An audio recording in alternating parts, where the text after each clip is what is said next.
this is gonna sound so silly, but this toaster oven from Hamilton Beach is probably my favorite gift that I received off of my wedding registry.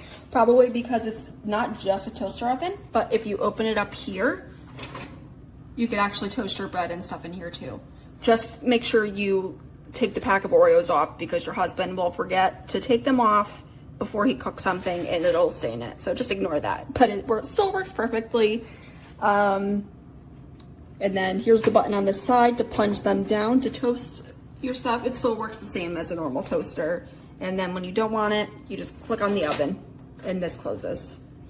And then it still functions as a regular toaster oven as well. I will just say, I feel like the roof is very low just to accommodate the, like the actual toaster part as well. But it still works the same. It comes with the little tray and the crumb tray thing.